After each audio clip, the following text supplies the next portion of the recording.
Parti. Bienvenue à tous dans cette nouvelle vidéo. On se retrouve pour une nouvelle analyse sur les Pokémon de la huitième génération.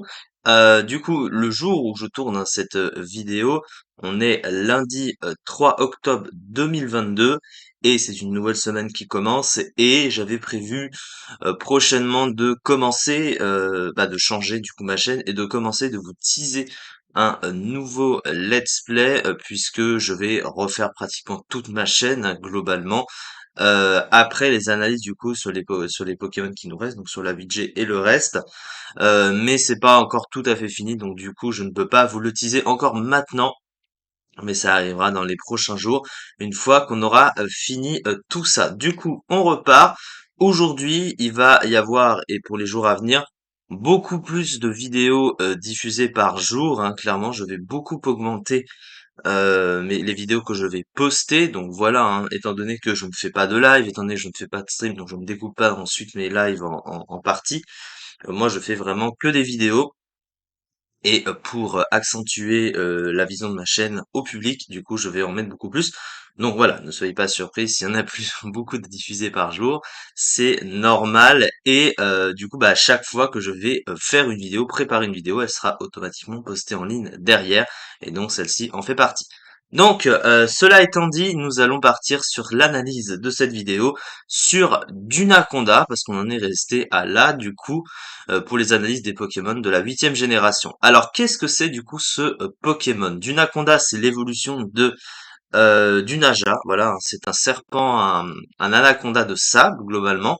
Alors le design du Pokémon, si on doit parler du design, c'est un Pokémon qui est très très moche, on dirait un peu un Arbok de type sol. Hein. J'ai souvent pensé ça en voyant ce Pokémon. C'est un Pokémon qui est pas très très intéressant globalement, qui m'intéresse pas spécialement moi, mais bon, voilà, c'est mon goût personnel de design. Maintenant, on va s'intéresser à la stratégie parce qu'évidemment, c'est le but de ces vidéos. Alors, on commence par le type. Il a un type sol pur. Alors, le type sol, c'est un bon type hein, en stratégie. Le type sol, pourquoi est-ce qu'il est bon? Déjà défensivement, bon, il a trois faiblesses qui sont gênantes, hein, type plante, glace et eau. Mais globalement, elles sont assez faciles à couvrir. Hein. Il faut un type eau ou un type acier à côté, et puis bon, ça passe. Mais du coup, le type sol, il a cette résistance roche, donc il a une résistance au piège de roc. La fameuse immunité au type électrique, c'est le seul type en jeu à avoir l'immunité au type électrique, je rappelle. Donc c'est très pratique d'avoir une unité au type électrique en stratégie. Et le type sol, offensivement, c'est un des meilleurs types offensifs du jeu.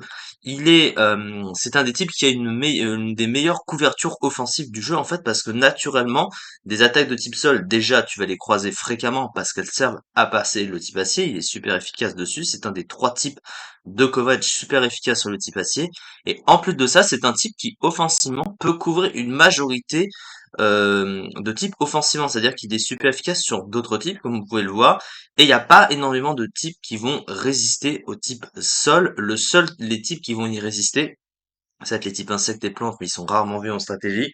Et bien sûr, le type vol, c'est le seul, mais lui, c'est particulier puisque c'est le seul qui est immunisé au type sol et par conséquent, il y a toujours un type vol dans les teams pour justement, ou alors un truc avec lévitation bien sûr, pour être immunisé aux attaques de type sol parce qu'elles sont très dangereuses. Hein. Ça fait partie des attaques qui sont le plus spammées dans le jeu. Le type sol, c'est un des meilleurs types stratégiques du jeu depuis sa création, donc c'est un type très très fort. Maintenant, ensuite, on va parler du Pokémon, savoir ce que ça lui apporte à lui en particulier, parce que des types sols, il y en a d'autres, hein, clairement, et on va voir ça. Alors, les talents de ce Pokémon, il en a trois, des talents. Alors, le talent caché, lui, on va pas vraiment en parler, hein. Voile sable, ça booste l'esquive du Pokémon lors d'une tempête de sable, mais comme ça touche à l'esquive, c'est banni hein, en stratégie, du coup, il va pas y avoir accès en simulateur de combat. Mais par contre, hein, après, c'est sûr que sur console, on y a accès. Globalement, c'est pas un talent inutile, hein, c'est un talent plutôt adapté à un Pokémon comme ça, même si t'as d'autres Pokémon qui peuvent mieux en profiter. On connaît Karchakrok notamment, qui a aussi accès à ce talent. Les deux autres talents, alors il a alors Mu qui donne, il a une chance sur trois du coup de se soigner d'un statut, je crois. Oui, c'est une chance sur trois, hein, je parle du chiffre. Est-ce qu'ils mettent le chiffre là? Je crois que c'est une chance sur trois. Hein. Bon, ils mettent pas ça ici, alors peut-être là. Je crois que c'est une chance sur trois. Hein. C'est 33% de chance, c'est le même talent que Dracolos, donc du coup voilà, il a une chance sur trois Bon, ils me le mettent pas. C'est long. Attends. Hop.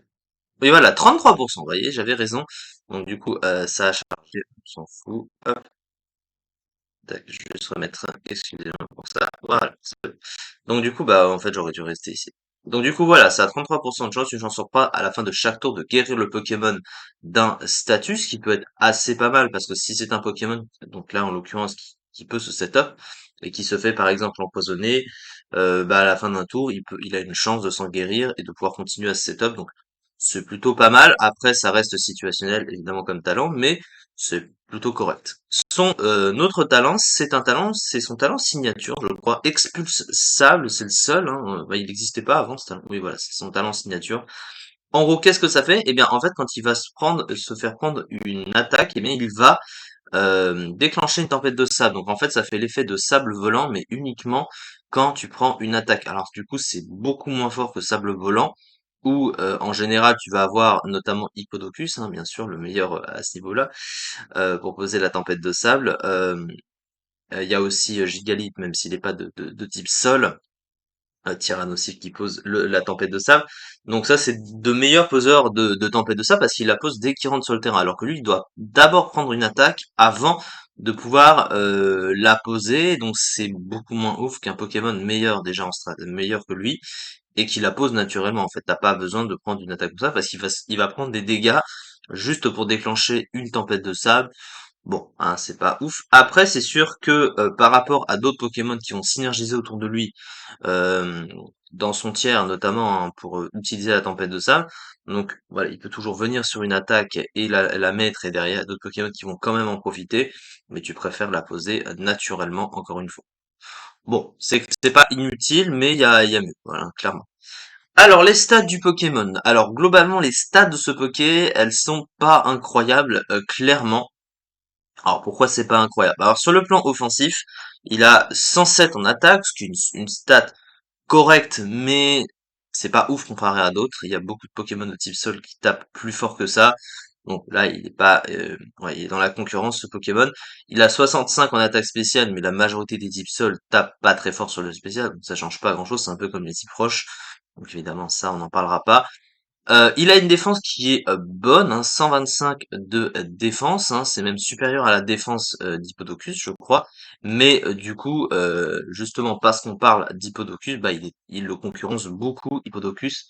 On va parler d'autres de ses concurrents à côté parce que bah, même s'il a une meilleure défense, il a plus de bulk parce qu'il a une meilleure base PV, alors que notre ami Sandaconda, il a que 72 de PV. Hein.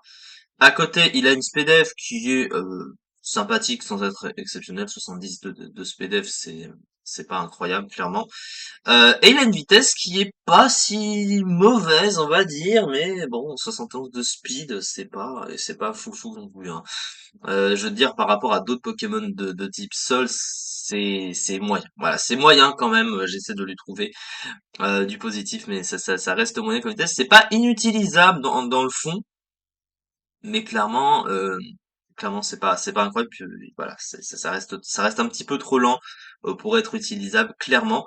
Donc ce Pokémon, il a des stats qui sont un peu moyennes et puis surtout ce Pokémon par rapport aux stats, bah ça fait penser à d'autres Pokémon du coup hein, qui sont relativement similaires. On pense notamment à Sablero. Alors Sablero du coup, alors, si, oui, sans ça, voilà. Sablero, c'est un peu à peu près le même délire. Il a une défense correcte, il a une attaque correcte, même s'il tape moins fort. Sur le plan spécial, c'est pareil, la vitesse c'est presque pareil, la base c'est pas. Vous voyez, les stats sont presque identiques. Sauf que lui, il a Baigne Sable, hein, qui va doubler sa vitesse sous la tempête de sable, ce qui fait que si tu ramènes un autre poseur de cendre à côté, lui derrière, il va en profiter. Donc du coup, bah, vous voyez que les petits sols, voilà, il a une concurrence par rapport à ça, et que t'as des Pokémon du coup similaires. T'as aussi ce cher Ossatueur est de type sol également. Alors lui va plutôt prendre sa forme d'Alola évidemment, mais vous voyez hein, avec son objet du coup il peut doubler son attaque et il a une défense à peu près similaire. Il a une SPDF à peu près similaire. Il est un peu plus lent, mais c'est à peu près l'idée. Donc du coup bah il y a de la concurrence. C'est des Pokémon très sous-tiers hein, qui ont à peu près la même physionomie globalement. Maintenant, on va parler un petit peu de son move pool à ce Pokémon. Alors, Globalement, il a quelques trucs, mais son move pool, il est assez restreint dans l'ensemble. Alors, offensivement, bon, il a pas trop de problèmes offensivement. Il a séisme, évidemment. Le classique séisme stabé. Il a le coverage rush, donc il a le hedgehog. Il a éboulement, lame de roc, boomerang. Il a le hedgehog, donc il touche pratiquement tous les Pokémon du jeu.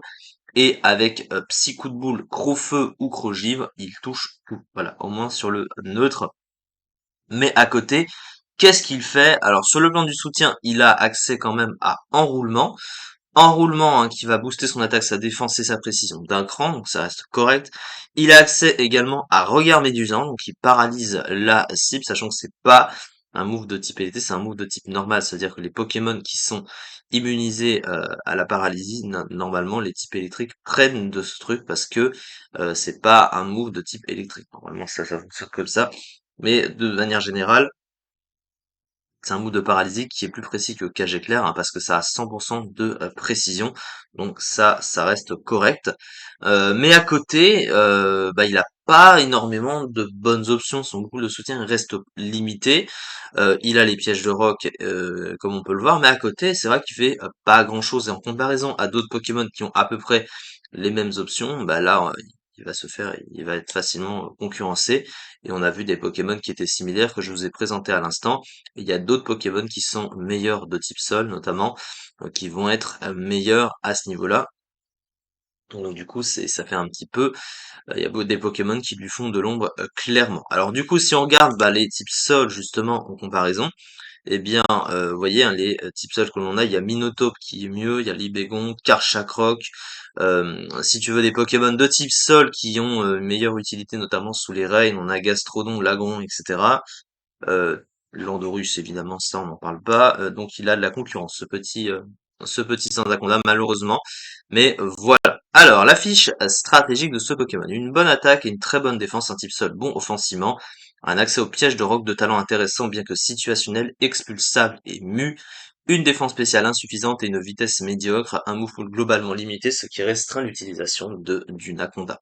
Malheureusement, et le Pokémon reste donc en gros très prévisible. Au niveau de ses usages, il est que PU ce Pokémon, donc il est très bas dans les tiers, et il est que 33e du PU, avec à peine 6% du tiers, qui n'est pas beaucoup joué clairement. Et regardez, en troisième position, on a Sablero, hein. Donc, ouais, déjà dans le tiers, il est déjà bien concurrencé ce cher Pokémon.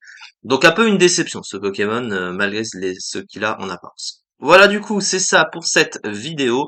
On se retrouve pour les analyses suivantes. Donc comme je l'ai dit, cette analyse sera postée juste après là, quand je l'aurai fini. Là, quand je vais arrêter cette vidéo, elle sera postée en ligne. Vous pourrez donc la retrouver prochainement et ce sera le cas de toutes les autres qui viendront. Et quand je vous teaserai, quand une nouvelle série vidéo arrivera, je vous la teaserai évidemment, mais c'est pas encore pour tout de suite. On n'a pas encore fini cette petite série en cours. Voilà, merci beaucoup de m'avoir suivi et à très vite pour la suite.